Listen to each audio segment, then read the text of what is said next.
Like so many guests that Joe Rogan has on his podcast, Joe Rogan Experience. Just recently, I happened to listen to the podcast uh, with Ehsan Ahmed or Ehsan Ahmed. Apparently, he's a comedian, and he made a lot of sense when he was talking. But I mean, I listened to the whole podcast, and I have a serious reservations about all those people who have the background of being Muslims and coming from a country which actually is a kind of semi-democratic, fully fundamental radical Islamic country. The background matters a lot because the background determines the upbringing of such people. I have no personal reservations about this Hassan Ahmed guy, but I mean the way he talked about Israel and Gaza and all those conspiracy theories about October 7, Pearl Harbor, and 9/11. I mean, this is not the first time I'm listening to this kind of nonsense thing from a guy with a Muslim background. I grew up in Pakistan, and I was in Pakistan when Osama bin Laden hunt was successfully done, and he was killed over there. And I was there on 9/11 when 9/11 happened, and uh, October 7, I was here. In Pearl Harbor, I wasn't born, but we read about it. But listen to what these people like Hasan Ahmed and all the other people who like to exonerate their own community and bring in a conspiracy theory so that they could justify what happened. I'm sorry. So listen to what Joe Rogan and he has to say. I'm just playing a very short clip. You should be engaging on the issues. The problem is the facts of the issues are horrific. Yeah, The numbers are fucking horrific. they're killing aid workers, children. It's like it's. I mean, we can all at a certain point. It's like we all see it. Yeah, it's like, what do you want us to do? You want us to pretend because we're afraid of being labeled anti? Okay, so far this is like all right because we are talking about aid workers and kids being killed. But this is a kind of a justification because with people like Hasan Ahmed, when they come to a podcast or when they express their opinion, and they're very careful when they are in the United States because they have to uh, velvet hammer such matters. They do not want to show, yet they stick to their ideology. So he's only talking about aid workers and kids being killed, and he is throughout the whole podcast he never talked about what happened on October 7 and how those innocent Israelis were killed. I mean, like, I am against killing the Israelis and I am against killing women and children and civilians in Gaza.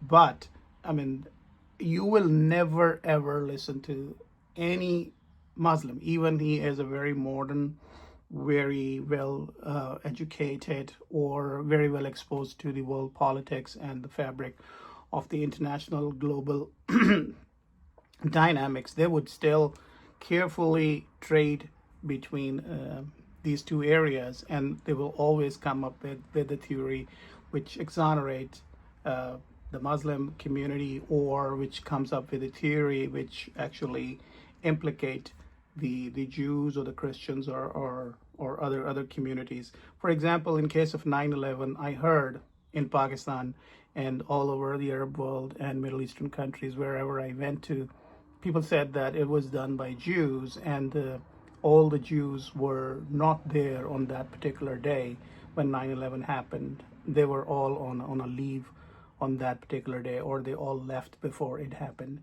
Similarly, when bin Laden was killed, they said that bin Laden was not killed. Some of the people in Pakistan still believe that he wasn't killed. I remember I was in a meeting when this happened, and then 3 days after, I had to conduct a training program from the northern areas of Pakistan, and some candidates training people. They were coming from Abbottabad. They came in and I asked them a question, like I say, "Oh, were you there when all this happened?" And they said it wasn't bin Laden. It's just a very tall guy. He used to walk around all the time, so they just kill him, and they are very happy that they killed bin Laden. Bin Laden's still alive somewhere. So it's the faith thing, it's the belief thing, and it never goes away. Like, listen to the rest of the conversation. anti-Semitic. You want us to pretend that that's normal? Like, what do you want? What are we doing? It's the whole thing is fucking crazy. And this doesn't like dismiss that what Hamas did was evil either. Right. Like, it's not. No one's saying that. Like, no, of course it's fucking horrific that people would attack a music festival and murder young people. See, when Rogan is talking about what Hamas did, he just said right, and then he's quiet, and then he'll come up with another explanation. And kidnap people and not give them back. And yeah, they definitely should give them back. But also, You shouldn't kill every single person See, in Gaza. level a whole fucking That's city. what he Yeah, has to say. Also, It's insane. Do you think they knew it was coming? oh, So how could I guess? there he is I coming. think they did. I think that 100%. Yeah, he thinks because he's so well informed, and then he's going to come up with a reference or news from BBC or something, which again is like a conspiracy theory. But because being a Muslim, it is his eternal duty. It's his. It's a duty given to him by Muhammad and the teaching of Islam that you have to protect Islam, and then you have to divert everything towards Jews and try to create a conspiracy theory. Like when India-Pakistan war happens, it's all because Hindus are all infidels and they're always trying to bring down Muslims. Listen, People have allowed attacks to take place Right. so that they can. People have ramp up allowed- the mil- There was some talk about that from Pearl Harbor, wasn't there? Yeah, well, it's like the three big ones: Pearl Harbor, October 7th, 9/11. There is like a little bit of like, I think they saw it coming. Like Pearl Harbor, every single important ship was out on a training exercise Yeah. that day. so are you trying to exclude the Japanese intelligence or Japanese way of modus operandi on that particular day when Pearl Harbor happened? Why everything is a conspiracy theory? Why? Because Pearl Harbor, you're just bringing in Pearl Harbor so that you could justify October 7 or 9/11. There was with 9/11, there was all these reports that hey, there's an attack coming, and then I think October 7th, there was a senator, a representative. I think is Mike McCall. He's like the head of the foreign committee. I think.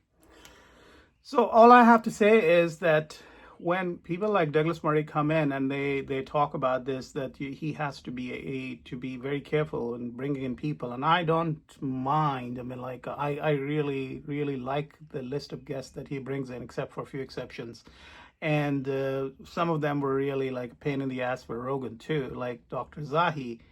An Egyptologist was there, and he gave him a real tough time. But I think Murray was right in that sometimes people come in and then they tow a dangerous narrative. They try to come up with all the conspiracy theories, and they come up with an excuses to exonerate a certain tribe or a group of people that they are favoring. I think this is had this been not a typical Murray type person or a Dave Smith type person, the normal people don't try to divert towards their religious faiths. Ideas are different, but religious ideology is very dangerous. And people like Ehsan Ahmed, who is very level-headed apparently, but when it comes to talking about Israel, is showing his bias. And I mean, like, not a single time he said that what happened on October 7 was wrong. He's trying to justify what happened by putting more weight in the scale, by creating a narrative that Israeli government, they knew about the attack and they let it happen. I know incidents like that happened. Like I was in China when Chivu happened, September 5, in the city of Urumqi, and the Han Chinese government knew that Uyghur community was planning an attack. And that I learned from one of the very senior official from Public Security Bureau, National Security Bureau. He was my student. And he told me that they knew that it was coming, and yet they did not stop it because they wanted it to happen so that they could disrupt all the harmony between the Uyghur community and the Han community in Xinjiang province. But I think saying that Israel let it happen, I think this is like very overrated statement to me. Anyway, all I have to say is that beware of people like Ehsan Ahmed, which have the access to the community comedy arena, people look up to them and they listen to them, but then secretly, people like Hasan and the others, they tow their own narrative, they push their own agenda, and they're dangerous people, as a matter of fact. Apparently, they are very nice, very decent, very level-headed. All I have to say is just beware of such people. Thank you.